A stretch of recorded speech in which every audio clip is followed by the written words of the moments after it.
Welcome to our studio, Crusade for Freedom, located in the heartland of America. Our desire is to be a symbol of hope by spreading the message of freedom to millions. We encourage everyone to visit our website at crusadeforfreedom.com. That's crusade, the number 4, freedom.com. Please be sure to subscribe to our website and like us on Facebook. We are so glad you stopped by today and hope you will keep coming back.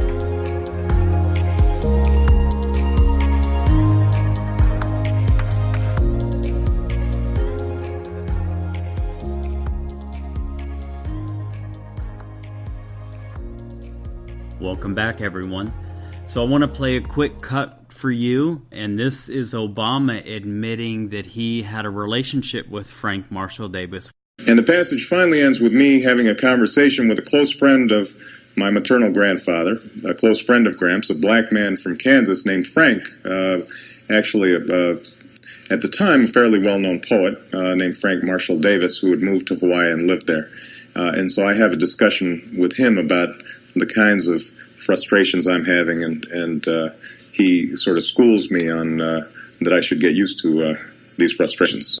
All right, so we have established the fact that Obama had a relationship with Frank Marshall Davis. We're going to talk about what Frank Marshall Davis believed and what he did during his life.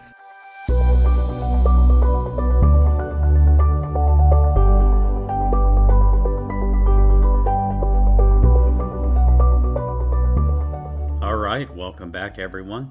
So we have established the fact Obama had a relationship with Frank Marshall Davis, and I'm going to cover 7 main facts about Frank Marshall Davis. Number 1, he was a pro-Soviet, pro-Red China card-carrying member of the Communist Party, CPUSA. His card number was 47544. Number 2, he conducted endless propaganda work for the Soviets in his newspaper columns, agitating and opposing U.S. attempts to slow Stalin and Mao in the late 1940s and 1950s. An important note here is this is going on at the same time that Stalin's purges were taking place. He was killing millions of people indiscriminately, and yet Frank Marshall Davis was excoriating the United States for its policies and labeling capitalism and free market systems as fascist, racist Hitlers. I think that's an important note here. Number 3, he favored Red Army takeovers of Poland, Czechoslovakia, Yugoslavia, and Central and Eastern Europe. Number 4, he urged America to dump the fascist Chiang Kai-shek in support of Mao's Red Communist forces. I'm going to be placing a video that I just found this morning, and it is an interview between Chiang Kai-shek and his wife, who is a Christian that studied in the United States of America. They are talking about bringing freedom and self-government to the people, and she specifically talks about what traditional life is for the Chinese women, how they would like to bring more freedom and involvement of women's rights into China. These are the people that Frank Marshall Davis was excoriating as he advocated for the Communist Party. Number 5, he advocated for communist takeovers in Korea and Vietnam. 6, he was anti-NATO, anti-Marshall Plan, and anti-Truman Doctrine.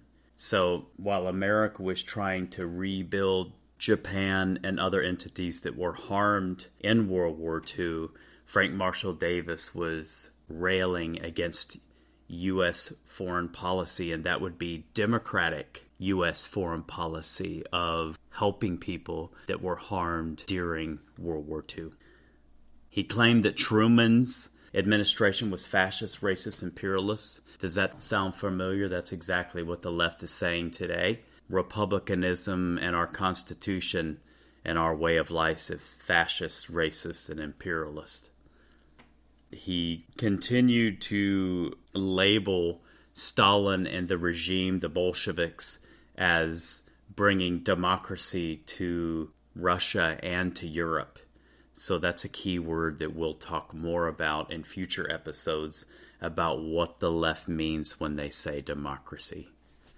Number 7, finally, he portrayed America's leaders as aching for an excuse to launch a nuclear nightmare of mass murder and extermination against the Chinese and the Soviets, and eager to end all of civilization. Remember, Stalin's purges are in full operation, and they have killed millions and millions of people indiscriminately, first with the Cheka under the Bolsheviks, and now as he begins to purge any counter-revolutionaries is what they describe.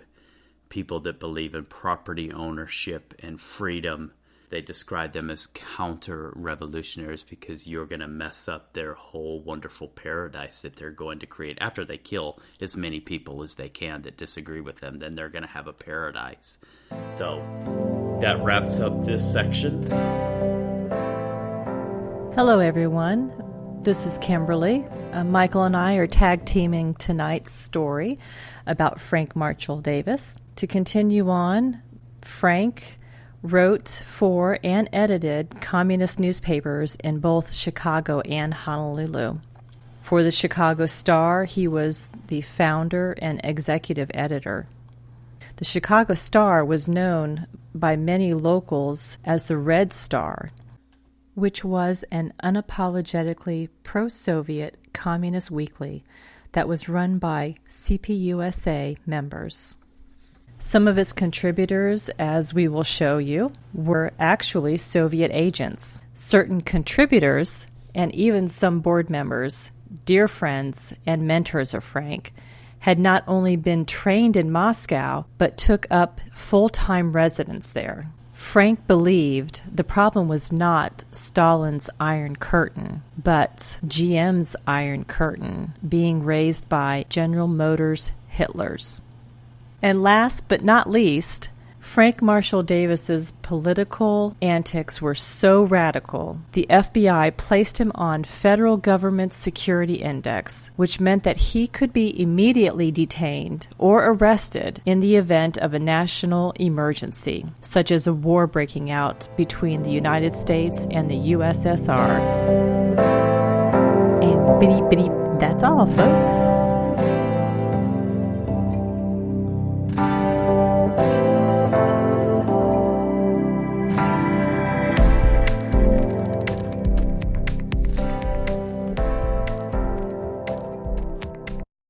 I've been collecting stories that are told in the Soviet Union by their people among themselves, which reveal they've got a great sense of humor, but they've also got a pretty cynical attitude toward their system. And I told this one, Bill, you'll have to hear it again. I told it in the car. I didn't tell this one to Gorbachev. You know, there's a 10-year delay in the Soviet Union of delivery of an automobile. And only 1 out of 7 families in the Soviet Union own automobiles. There's a 10-year wait. And you go through quite a process when you're ready to buy, and then you put up the money in advance. And this happened to a fellow, and this is their story that they tell, this joke, that this man, he laid down his money, and then the fellow that was in charge said to him, okay, come back in 10 years and get your car. And he said, morning or afternoon?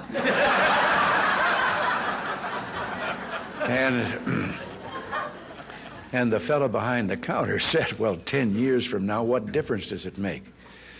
And he said, well, the plumber's coming in the morning.